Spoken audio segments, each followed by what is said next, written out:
하나님은 우리를 친밀한 사랑으로 초청하십니다. 기도가 뭘까요?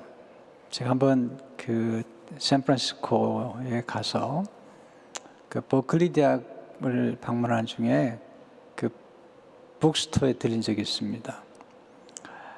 그때 제가 이제 처음 영성에 관한 관심을 가졌기 때문에 서점에 들려서 이렇게 책을 좀 돌아보는 중에 거기 있는 미국 분에게 내가 지금 영성에 관한 책을 보고 싶은데 책을 한 권 소개시킬 수 있느냐 그랬더니 그분이 그렇게 하겠다고 그러면서 토마스 그린이라고 하는 신부님이 쓴 책을 소개시켜 줬어요. 영어로 쓴 책이었는데 마음을 열어 하나님께로 Opening to God 그런 책이었어요.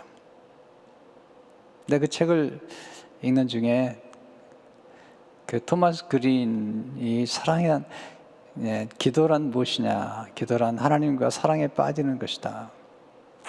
너무나 큰 감동을 받았습니다. 기도가 뭘까요? 예수님과 사랑하는 거죠. 9절에 보시면 아버지께서 나를 사랑하신 것 같이 나도 너희를 사랑하였으니 나의 사랑 안에 거하라. 기도란 예수님의 사랑 안에 거하는 것입니다. 우리 안에는 모두 친밀함에 대한 갈망이 있습니다.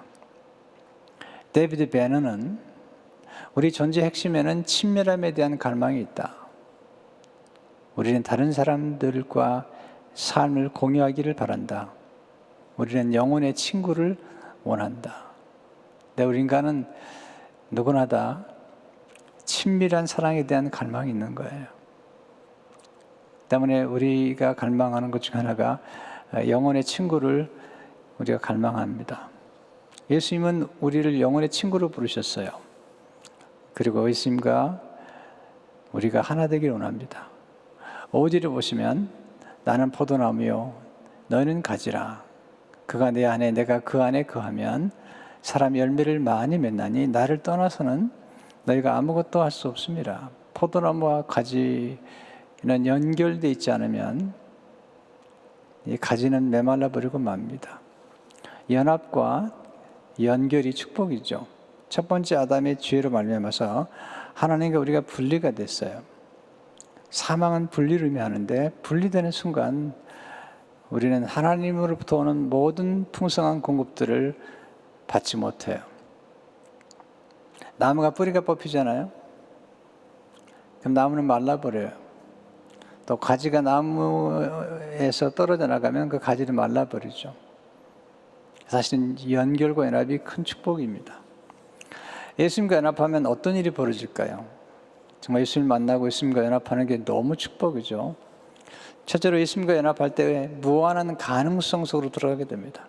예수님의 가능성이 우리의 가능성이 되죠. 마가복음 9장 13절에 보면 믿는 자에게는 능히 하지 못할 일이 없느니라.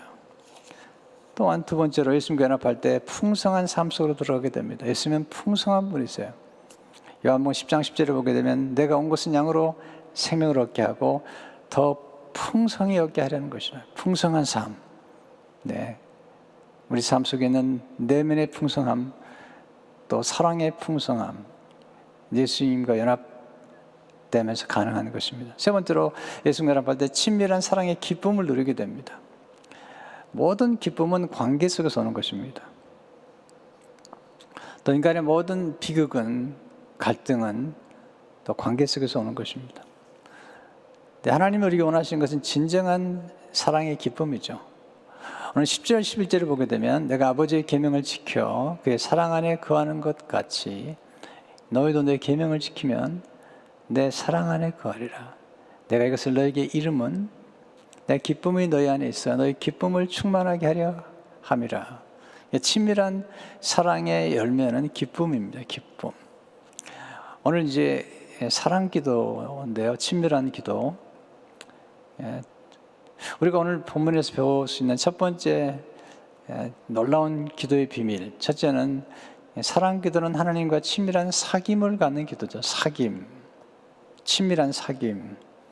사도 요한은 이 사랑과 사귐에 대해서 얘기를 많이 하죠. 요한의 7장 3절을 보게 되면 우리가 보고 들은 바를 너희에게도 전하면 너희로 우리와 사귐이 있게 하려 함이니, 우리가 사귐은 아버지와 그 아들 예수 그리스도와 더불어 누림이라. 이 사귐, 이게 우정입니다. 우정, 코이노니아. 네, 성삼위 하나님은 이렇게 사귀는 분이시죠.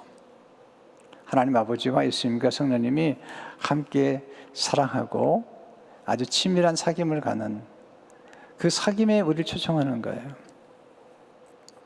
사랑기도란 성삼위 하나님의 사귐 속으로 들어가는 것입니다. 영광스러운 것입니다. 네, 삼위 하나님의 사귐 속으로 우리가 들어가는 것입니다. 그때 우리는 세상에 줄 수 없는 놀라운 기쁨을 경험하게 됩니다. 요한 1장 4절을 보게 되면 우리가 이것을 쓰면 우리의 기쁨이 충만하게 하람이라. 이렇게 사귐과 누림을 얘기한 중에 기쁨을 얘기하고 있습니다. 친밀한 사랑 아주 중요합니다. 근데 우리가 보면 친밀한 사랑보다는 익숙해져 가는 거죠. 익숙한 것 좋은 게 아닙니다. 달라스 윌라드는 익숙함은 경멸을 낳는다고 그랬어요. 전 이런 걸 너무 많이 봤어요. 사람들이 만나면 조금 지나면 이렇게 익숙해지면 이렇게 얘기하죠. 우리 친하지? 우리 말 놓자. 근데요, 그게 참 그게 친한 게 아닙니다. 아주 익숙하면 왜 문제가 되냐면요, 익숙하면 무례해집니다. 상대방을 우습게 여깁니다. 익숙하면 상대방에 대한 기대가 없어집니다. 함부로 대합니다. 여러분 잘 보셔야 됩니다. 부부관계도요, 이게 친밀하지 않은 관계는, 익숙해진 관계들은 함부로 대합니다. 말을 함부로 하고 심지어 욕을 하고 아주 무례하게 끝이 없습니다. 근데 놀라운 사실은요, 부부 사이에 그렇게 막말하는 사람도 밖에 나가면 처음 만나는 사람 앞에서는 굉장히 예의가 바릅니다. 말도 아주 조심합니다. 그래서 우리는 이 익숙함이 얼마나 우리 인생에서 비극적인 삶을 가져온 줄 알아야 됩니다. 하나님이 원하시는 것은 친밀함이에요. 친밀함의 가장 중요한 것은 존중입니다. 상대방을 존귀 여기는 거예요. 그래서 시편 25편 14절에 보면 여호와의 친밀하심이 그를 경외하는 자들에게 있으며 그 언약을 그들에게 보이시리로다. 하나님의 친밀하심은 경외가 뭐죠? 하나님을 두려워하는 것이죠. 이게 좀 어려운 얘기예요. 무서워한다는 게 아니라요, 이 경외는 하나님을 존귀 여기기 때문에 사랑하지만 함부로 대하지 않는 거예요.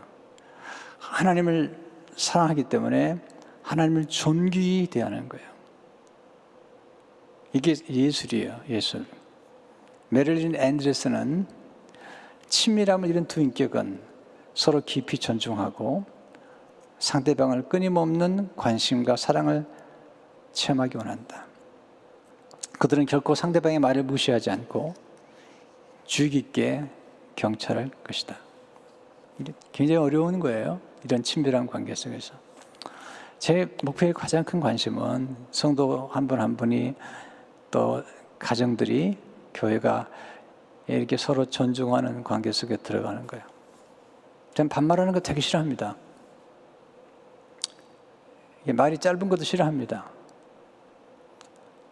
그게 친밀한 것 같지만 친밀하지 않아요. 무례한 거죠. 익숙해진 거죠.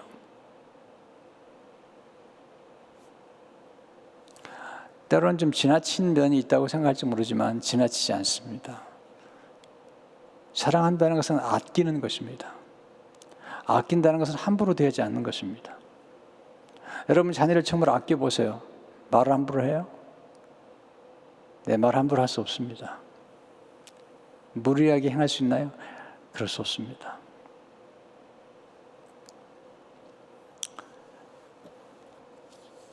우리는 이렇게 신앙의 여정을 걸어가면서 예수님과 친밀한 관계 속에 들어갈 뿐만 아니라 사람들과의 관계 속에서도 어떻게 친밀한 관계 속에 들어갈 수 있는지, 사실은 신앙의 여정을 좀 아는 게 필요해요.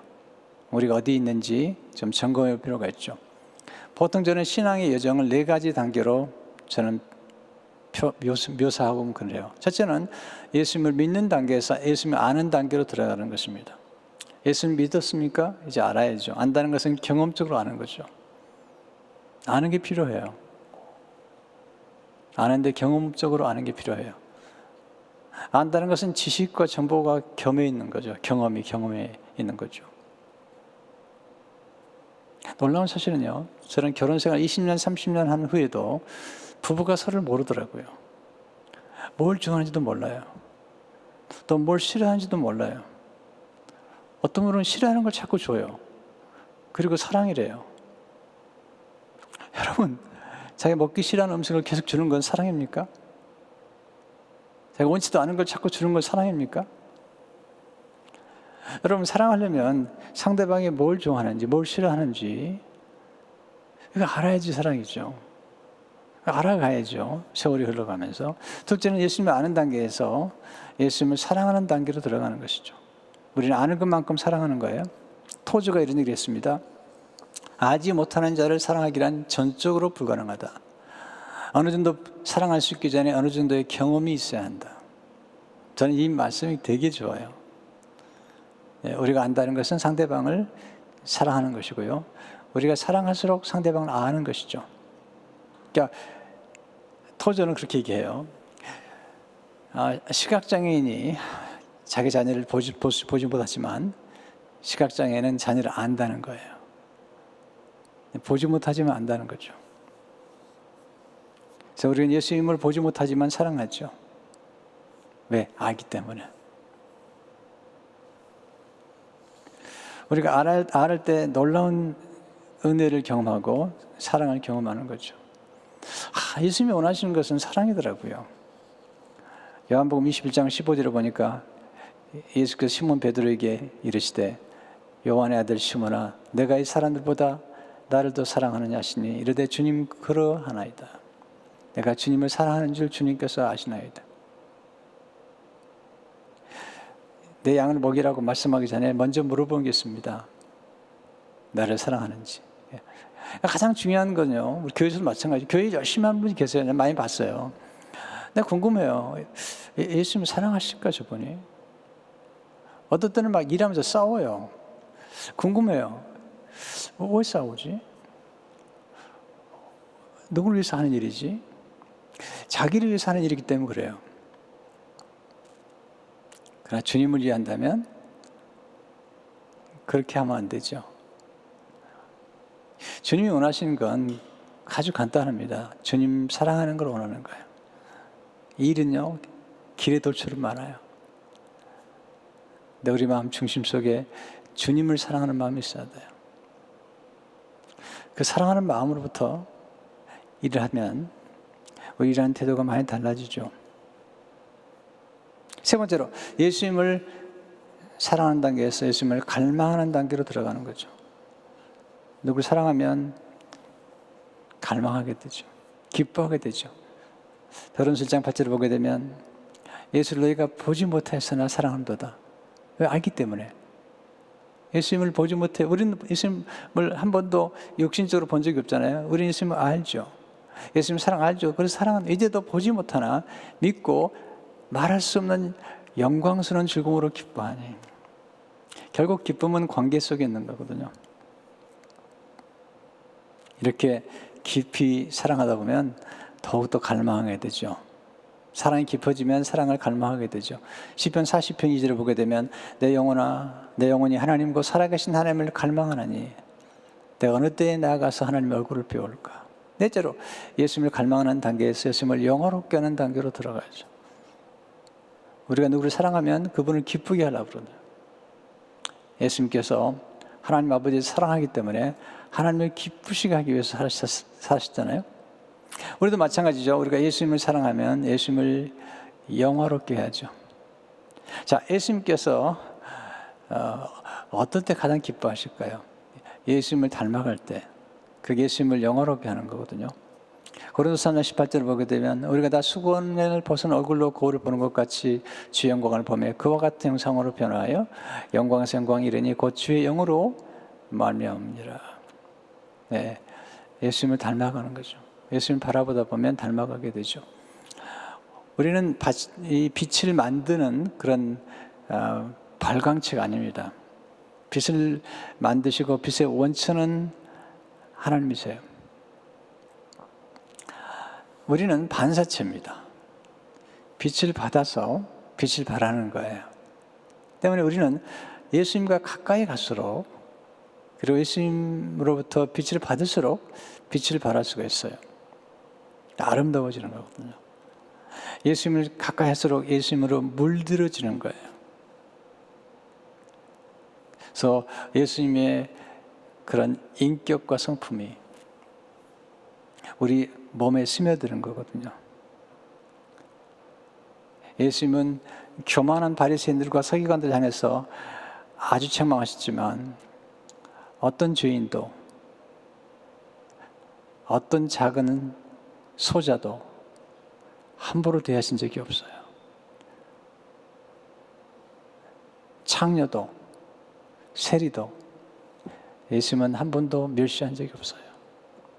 그런 분이 그리스도세요. 예수 그리스도를 닮아간다는 게 그처럼 고귀한 것입니다. 둘째, 사랑 기도는 예수님과 친구가 되어 나누는 기도죠.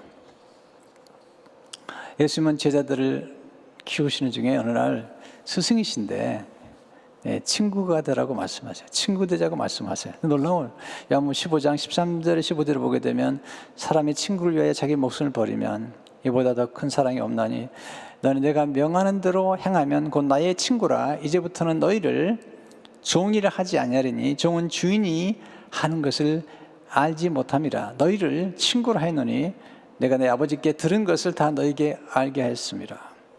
하나님이신데, 요한은 예수님이 태초에 천지를 창조하신 분이라고 말씀하고 있잖아요. 그렇지만 그 예수님이 스승이신데 친구하자 그러는.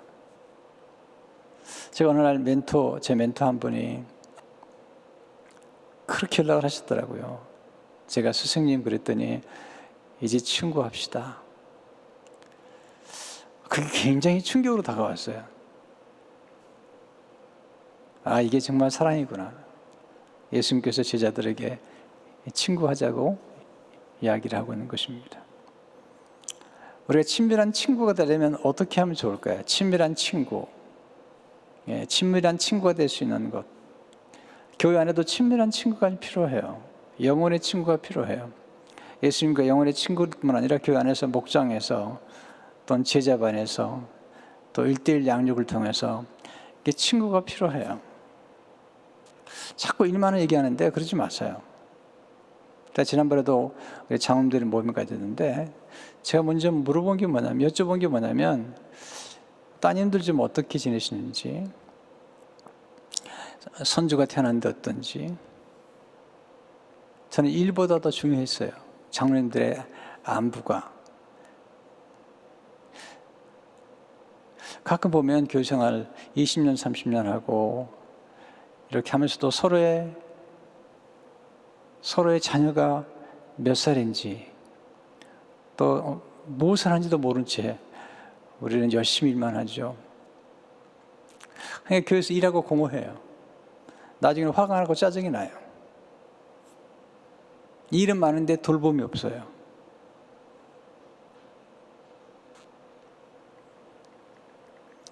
그래서 우리는 정말 아름다운 관계가 필요한 거죠.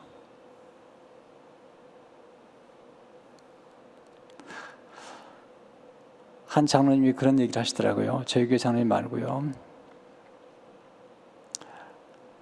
자기가 20년 동안 목사님께 받은 전화 가운데 전화하면 꼭 회의가 몇 시에 있습니다. 나오십시오. 그 얘기만 들었대요. 한 번도 자녀의 안부를 물어본 적도 없고 한 번도 가족들의 안부를 물어본 적도 없었대요.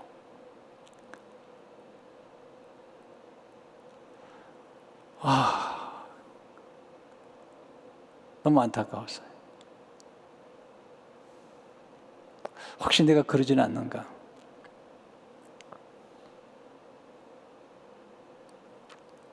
하나님은 정말 관계를 원하신 거거든요.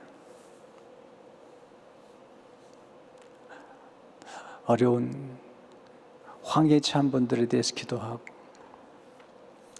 친밀한 친구가 되려면 몇 가지 요소가 필요해요. 첫째, 친밀한 친구는 환대하죠. 환영해요. hospitality. 네, 반갑게 맞이하죠.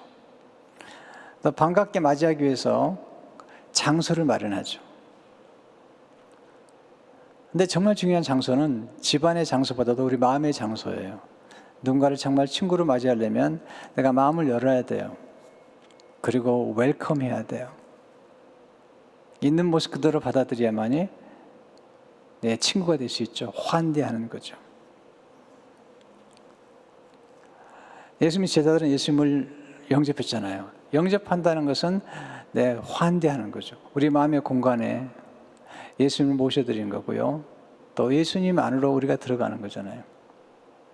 우리가 손님이 오거나 또 좋은 친구가 오면 집을 정리하죠. 그리고 이게 공간을 만들어서 환대하잖아요. 이게 친밀한 친구의 특징이죠.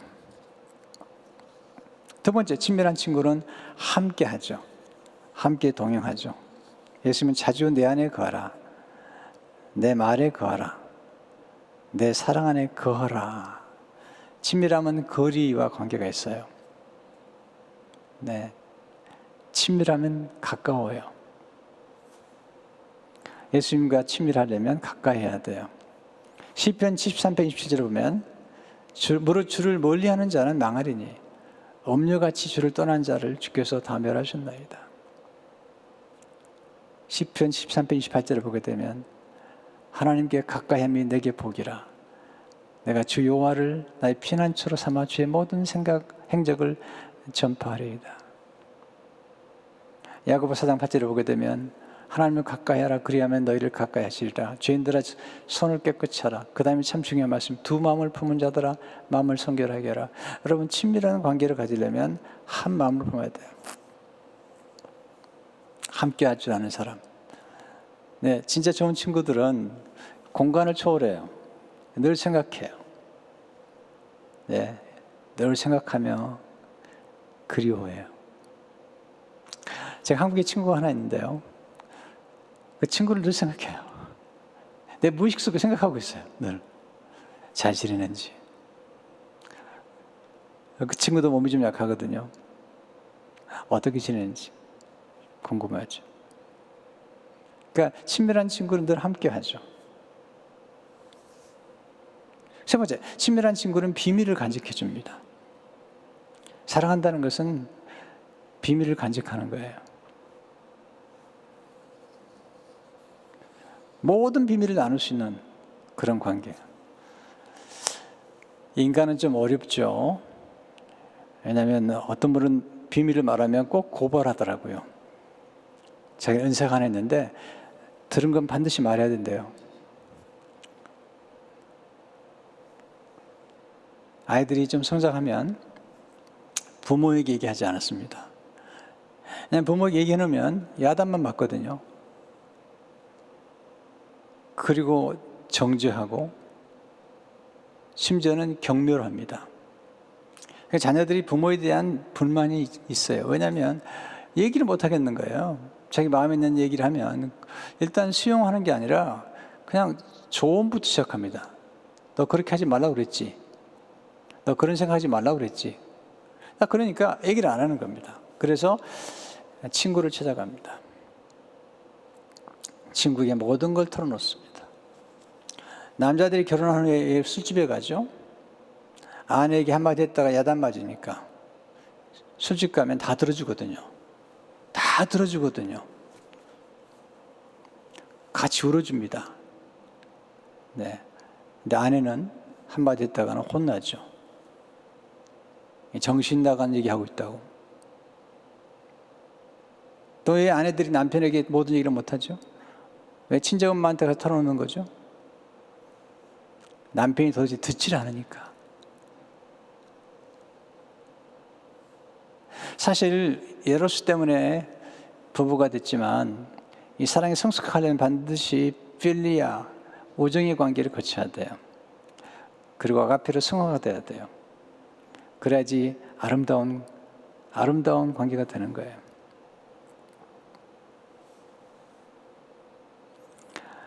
자, 우리 생각 가운데 우리의 모든 비밀과 모든 어두운 부분들을 다 얘기하고도 우리를 정죄하거나 비웃지 않고 그리고 품어줄 수 있는 사람이 있다면 그가 행복한 사람입니다. 네, 11세기 양성가 가운데 리보의 엘리드가 이런 말을 했어요. 어떤 행복, 어떤 안전, 어떤 기쁨이 모든 마음의 비밀을 믿고 털어놓을 수 있고 모든 계획을 드러내 보여줄 수 있는 한 사람을 소유하는 것보다 더할 것인가. 어떤 행복, 어떤 안전, 어떤 기쁨, 모든 마음의 비밀을 털어놓고도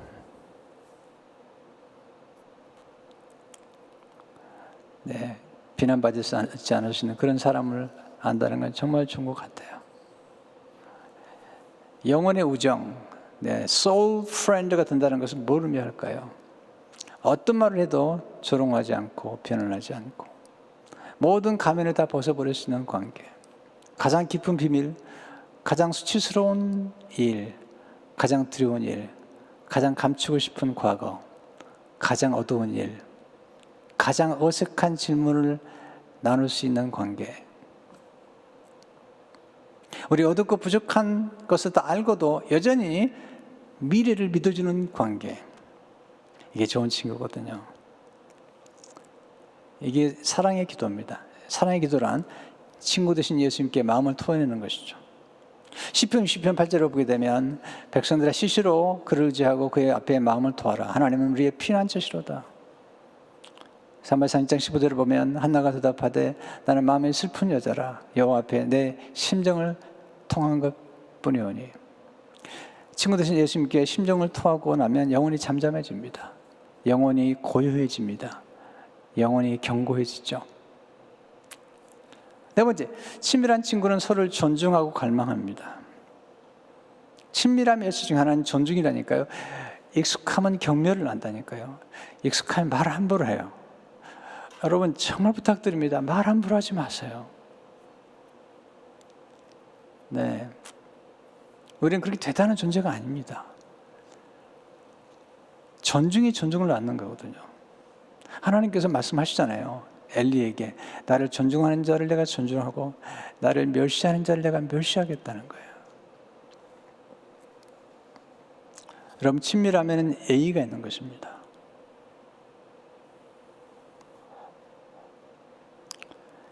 데이비드 베너가 이렇게 말합니다. 하나님의 형상으로 지어진 사람들은 존경 이하의 어떤 대접을 받아서도 안 된다. 그리고 존경이야말로 진정한 대화의 토대이다. 나는 내가 존경하지 않는 사람과 어떻게 거룩한 동반자가 됐을지 상상할 수 없다. 다시 한번요. 마지막 부분요. 나는 내가 존경하지 않는 사람과 어떻게 거룩한 동반자가 됐을지 상상할 수 없다.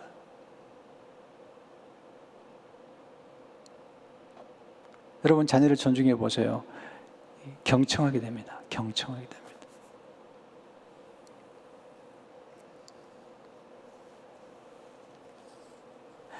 우리가 예수님을 존중한다는 것은 예수님의 말씀에 존중하는 거예요. 어떤 분이 저를 사랑한다고 그러면서 제가 쓴 책들을 읽지 않는다면, 내가 쓰는 목회서신을 좋아하지 않는다면 그건 아니죠.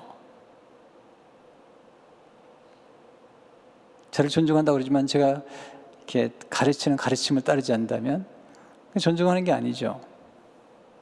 우리가 하나님을 사랑한다는 것은 하나님을 존귀 여기는 것이며 하나님의 말씀을 존귀 여기는 거잖아요.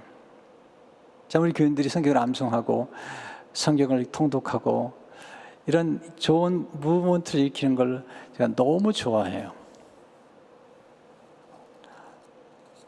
또 제자반에서 함께 교제하고, 제자반도 사실은 전 숫자가 너무 많은 건 좋다는 생각이 들지 않아요.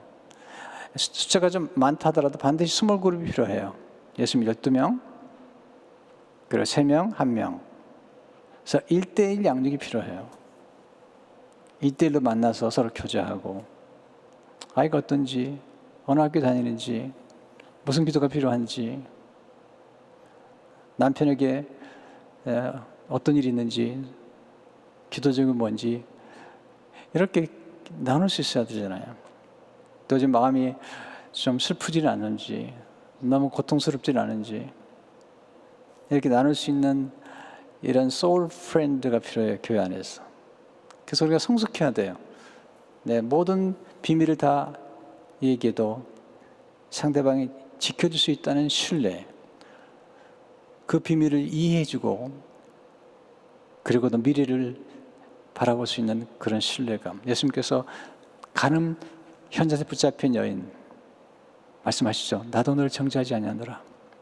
그 다음에 더 놀라운 말씀하세요. 가서 죄 짓지 말라. 무슨 얘기냐면요, 이 여인은 평생 동안 아마 예수님 만나기 전까지는 몸을 팔았던 것 같아요. 예수님 말씀하시죠. 나도 너를 정죄하냐고 용서하니까 이제 새로운 미래가 열린다는 거예요. 이게 시간을 구속하는 거예요. 우리 지나간 과거가 예수님 만나면 구속을 받아요. 구속이란 뭐죠? 사서 자유케 하는 거예요. 예수를 만나면 우리의 모든 과거의 죄를 용서하면서 우리 모든 과거로부터 우리를 사서 우리를 자유케 함으로 새로운 미래를 열어주는 거예요. 이게 예수님이 하신 일이에요. 이게 좋은 친구가 하는 일이에요. 다섯 번째, 친밀한 친구는 희생하죠.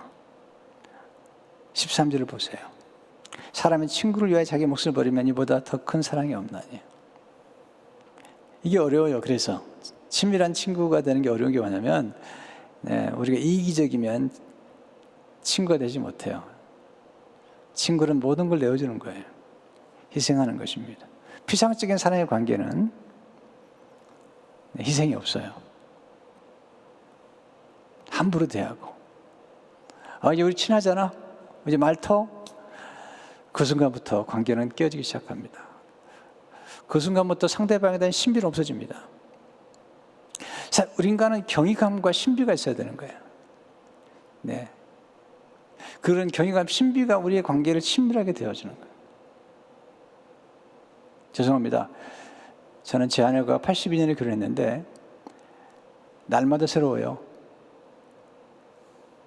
왜냐하면 여인들이 스테이지가 있더라고요. 네, 저도 마찬가지죠. 사계절을 거치는 거예요. 스테이지마다 달라요.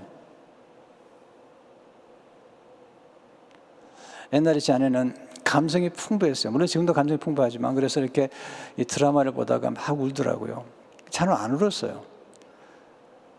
요즘은 드라마를 보다 제가 울어요. 제 아내는 잘 안 울어요. 이게 좀 약간 바뀌어요. 메노포스 지난 다음에. 네, 똑같다고요? 똑같지 않습니다. 변화가 되죠. 마더 테레사가 참 놀라운 분이잖아요. 사랑이 참되기 위해서는 그 대가를 치러야 합니다. 사랑은 상처를 받아야 하며 자기 자신을 비워내야 하는 것입니다. 사랑이 오래 살아남기 위해서는 희생, 특히 자기 희생으로 양분을 취해야만 합니다. 놀라운 표현이에요. 네, 우리의 친밀한 사랑을 유지할 수 있는 양분이 있다면 그건 자기 희생이죠. 예수님과의 우정은 다른 사람과의 우정으로 발전합니다. 요한복음 15장 12절을 보게 되면 이 계명은 곧 내가 너희를 사랑한 것 같이 너희도 서로 사랑하라 하는 이것이니라. 참 놀라운 걸 경험하는데요. 이 사람들과의 관계가 좋은 사람들은 하나님과의 관계도 좋아요. 근데 사람들에게 냉담하고 사람들과에게 마음을 딱 닫은 사람들은 하나님을 향해서도 마음을 닫는 걸 봤어요. 전 사람 사귀지 않습니다. 전 사람 실망했습니다. 전 사람 믿지 않습니다. 전 사람 좋아하지 않습니다. 가끔 그런 경우가 있어요. 가끔 그런 경우가 있어요. 네, 지도자들 가운데, 죄송합니다, 목회자들 가운데 너무 상처를 많이 받는 거예요. 그 다음부터는 문을 딱 닫아버립니다. 그러면 슬프게도 하나님과의 관계도 영향을 끼치게 돼요. 보세요. 하나님과의 관계가 친밀해지고 하나님 앞에 모든 것을 다 드러내서 얘기할 수 있는 사람은 사람들과의 관계를 잘 맺게 돼요. 제가 큐티를 하면서 하나님 앞에 모든 걸 다 이렇게 이야기하기 시작했어요. 모든 걸 다 드러내고 이야기하는 중에 제가 소통하는 능력을 얻게 됐어요. 그래서 제가 글을 쓰면 사람들이 좋아하더라고요. 왜냐하면 제가 솔직한 고백들을 많이 하기 때문에 그래요. 하나님과 나의 친밀한 관계가 굉장히 중요하다는 거예요. 하나님과 친밀한 관계와 솔직한 고백들을 할 때 우리 놀라운 사랑을 경험하게 되는 것 같아요. 제가 좀 호흡 기도를 많이 해요. 예수 기도를 많이 하는데 그때마다 굉장히 평안을 누려요. 주 예수 그리스도 하나님의 아들이시여 나는 죄인입니다. 자비를 베푸소서. 근데요 어느 순간에 가서 제가 마음이 편안해지면 나는 죄인입니다. 거기에 내가 내 자신을 고백할 때마다 나는 죄인이라고 고백할 때마다 신비롭게 마음이 평화로워요.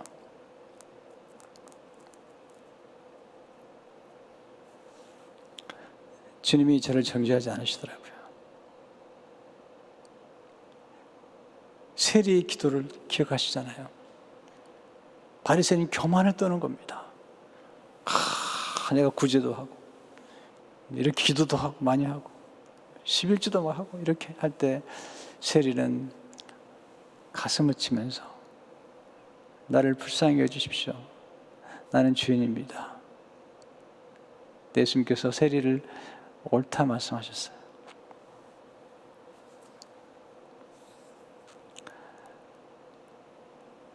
우리가 하나님 사랑하면 사람도 사랑하기 쉬워지죠. 왜냐하면 우리 힘만 가지고 안 됩니다. 성령을 받아야지 사랑할 수 있습니다. 그래서 로마서 5장 5절을 보게 되면 소망이 우리를 부끄럽게 하지 아니하면 우리에게 주시는 성령으로 말미암아 하나님의 사랑이 우리 마음에 부음받으면 이 순간 연합되는 순간 하나님의 사랑이 우리에게 들어오는 것입니다. 이건 날마다 공급을 받아야 되는 것입니다. 그래서 우리는 기쁜 사랑을 나눌 수가 있습니다. 자, 그럼 우리가 어떻게 사랑을 훈련하죠? 이게 어려운 것입니다. 예수님 말씀하셨어요. 서로 좋아하라고 말씀하지 않고 서로 사랑하라고 말씀하셨어요.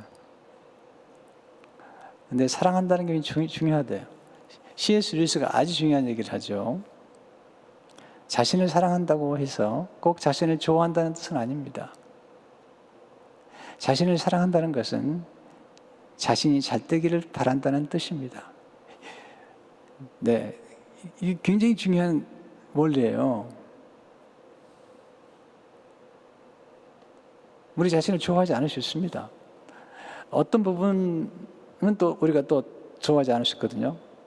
그렇지만 우리 사랑하죠, 자신을. 주님께서 말씀하시는 내 이웃을 내 몸처럼 사랑하란 말은 뭐냐면 우리가 비록 우리 자신을 좋아하지 않아도 사랑하죠. 잘 되기를 바라는 것처럼 우리가 다른 사람도 잘 되기를 바라면 돼요. 우리가 그 사람 좋아하지 않을 수 있어요. 우리가 어떤 음식은 좋아하지 않아요. 우리가 좋아하지 않는다고 사랑하지 않는다고 얘기할 필요 없어요. 우리가 어떤 사람을 좋아하지 않을 수 있지만 그 사람을 사랑하는 거예요. 사랑한다는 그 사람이 잘 되기를 원하는 거죠. 주님께서 말씀하셨어요. 내 원수도 사랑하라는 거예요. 원수도 잘 되기를 바라라는 거예요. 그래야만이 우리 영혼이 아름답다는 거예요. C.S. 루이스가 이렇게 얘기해요. 우리 모두에게 주어진 법칙은 아주 간단합니다. 자신의 이웃을 사랑하나 사랑하지 않나 고민하느라 시간을 낭비하지 마십시오. 그냥 그를 사랑한다고 치고 행동하십시오. 그러면 곧 위대한 비밀 하나를 발견할 것입니다. 어떤 사람을 사랑한다 치고 행동하면 얼마 지나지 않아 진짜로 그를 사랑하게 된다는 비밀 말입니다. 이건 대단히 중요한 원리인데요. 누구를 사랑하다 보면 좋아하게 돼요. 또 점점 더 좋아하게 돼요. 누구를 미워하다 보면요 점점 그를 미워하게 되는데 악하게 됩니다. C.S. 루이스는 얘기를 해요. 유대인들이 독일 사람들에게 아주 처참하리만큼 학대를 받았거든요. 그렇게 얘기해요. C.S. 루이스가. 독일 사람들이 처음에 미워했지만 그렇게까지 학살하려고 생각하지 않았을 거라는 겁니다. 근데 미워하다 보니까 점점 미워하게 되고 점점 학대하게 되고 그러고 나중에는 그렇게 학살하겠다는 겁니다. 반대로 우리가 마음에 안 드는 사람이라 하더라도 우리가 사랑하고 또 좋아하고 사랑하다 보면 더 사랑하게 된다는 것입니다.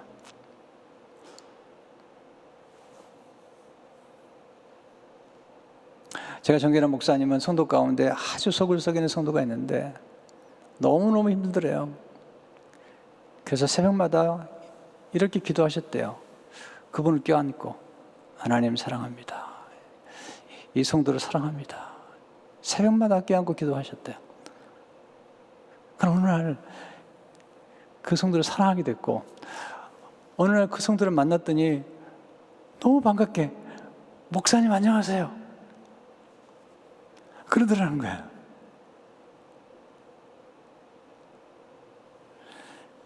C.S. 루이스 말이 더 놀라워요. 선과 악은 복리로 증가한다는 거예요. 컴파운드. 바로 그렇기 때문에 여러분과 제가 매일 내리는 작은 결정들이 한없이 중요한 것입니다. 누굴 좋아하고 사랑을 베풀고 친절을 베풀면 이게 복리로 증가하고 누굴 싫어하고 미워하고 그러면 점점점 더 악해지는 거죠. 왜 성경에 보면 욕을 욕으로 갚지 말라고 그랬을까요? 내가 욕을 욕으로 갚다가 본인이 괴물이 되는 거예요. 악을 악으로 갚다가 괴물이 되는 거예요. 말씀하시죠. 원수 갚는 건 내게 있다는 거예요. 선만 행하라는 거예요. 원수를 사랑하라는 거예요. 원수에게 오히려 축복하라는 거예요. 그러면 놀라운 일이 벌어지는 것이죠. 왜 우리가 예수님의 친구가 되죠? 루이스가 이렇게 얘기합니다. 그러나 잊지 말아야 할 중요한 사실은 우리의 감정은 있다가도 없어지는 것이지만 우리를 향한 하나님의 사랑은 절대 그렇지 않다는 것입니다. 그 사랑은 우리의 죄나 무관심에 지치는 법이 없습니다. 네. 우리의 죄나 무관심에 지치는 법이 없습니다. 그 사랑은 우리에게 어떤 대가를 치르게 하는 한이 있더라도 또 하나님께 어떤 대가를 치르게 하는 한이 있더라도 우리 죄를 치료하겠다는 결심을 완수할 때까지 단 한 걸음도 물러서지 않습니다. 와, 우리 인간은 연약해요. 한계가 있어요. 그래서 포기하기도 하고 그런데 하나님은 그렇지 않으세요. 그래서 예수님이 우리의 영원한 친구가 되는 거예요. 세상 친구 다 우리를 버려도 우리를 떠나도 예수님이 영원한 친구가 되시는 거죠. 자, 그럴 때 우리는 먼저 예수님과 하나가 된 친구가 돼야 되고요. 그리고 교회 안에서나 가까운 친구들 가운데 영혼의 친구가 돼야 돼요. 그래서 함께 서로 존중하고 그리고 함께 하나님의 뜻을 이루어가야 돼요. 그게 목장 안에서 제자 반에서 기도하는 중보기도 모임에서 또 1대1 모임에서 이렇게 이루어져야 돼요. 하나님 그걸 기뻐하시죠. 저는 이렇게 기도를 많이 해요. 솔직하게 예수님 도와주십시오. 저는 예수님 사랑합니다. 예수님 저를 친구 삼아서 감사합니다. 이렇게 기도하기도 하고요. 또 이렇게 기도해요. 하나님 많이 힘들어요. 많이 외로워요. 너무 짐이 무거워요. 좀 우울해요. 이게 좀 그만두고 싶은데 그만둘 수도 없고요. 어떤 분이 너무 저를 부담스럽게 만드는데 제가 좀 사랑하면 좋겠어요. 예수님 너무 상처를 받았는데 제가 좀 아파요.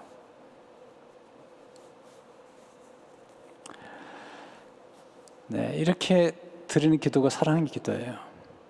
멋있게 나갈 필요가 없어요. 예수님 앞에 그대로 나가세요. 제가 예수님과 함께 깊이 교제하면서 경험한 것 한 가지 있습니다. 내가 무슨 말을 하든지 간에 예수님 한 번도 정죄하거나 또는 비웃거나 또는 조소를 하시거나 그런 적이 없었어요. 사람들은 내가 뭐라고 그러면 웃었어요. 안 된다 그러고. 그런데 하나님은 그렇지 않으셨어요. 에모스의 말처럼 우리 모든 인간에게는 달처럼 어두운 그림자가 있는 거예요. 네. 그 어두움까지도 다 주님께 드리면 주님이 받아서 아름답게 만들어주시는 분이세요.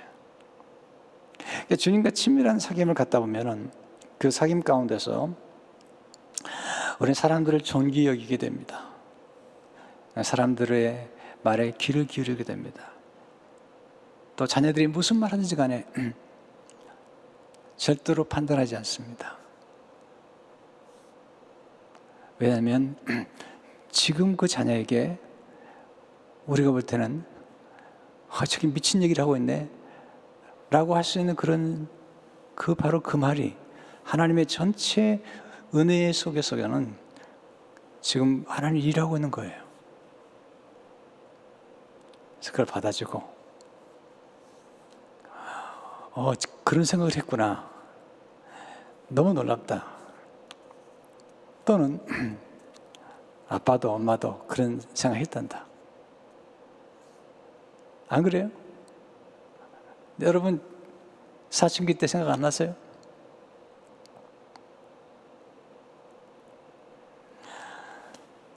네, 그런 관계. 그래서 엄마와 아빠가 친구가 돼야 됩니다.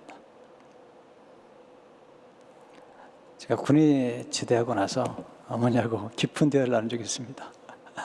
깊은 대화 중에 하나가 뭐냐면 우리 어머니와 아버지와의 관계에 대한 깊은 대화였어요. 너무 궁금해서 물어봤거든요. 자세히 묻지 마세요. 어머니가 다 얘기해 주시더라고요. 네, 어머니가 야 이놈의 자식아 별거 다 물어보냐 그렇게 얘기하지 않으시고 다 얘기해 주셨어요. 우리 어머니는 굉장히 분별력과 날카로운 분이지만 정말 지혜로운 분이셨어요. 성도 여러분, 오늘 이 사랑의 기도가 얼마나 소중한지, 그리고 우리 가족 안에서 또 성도들 간에 이렇게 영혼의 친구가 필요하다는 것을 아셔야 돼요. 그러기 위해서는 계속 우리가 성장하고 성숙해야 돼요. 익숙함에 머무르지 말고 친밀함 속에 들어가야 돼요. 가까우면서도 존경하고 가까이면서도 때로 어려워할 줄 알고 예의를 지킬 줄 아는, 이게 사랑의 예술이에요. 그러면 정말 가정은 천국을 이루는 것이죠. 교회도 천국을 이루는 거죠. 이런 은혜가 있기를 바랍니다. 기도하겠습니다. 하나님 아버지, 오늘 우리에게 가르쳐 주신 사랑의 기도, 친밀한 사귐의 기도를 주님과의 관계 속에서 또 교회 안에서 가정에서 우리가 함께 이루어감으로 아름답고 풍성한 열매를 맺도록 축복해 주옵소서. 예수님 이름으로 기도하옵나이다. 아멘.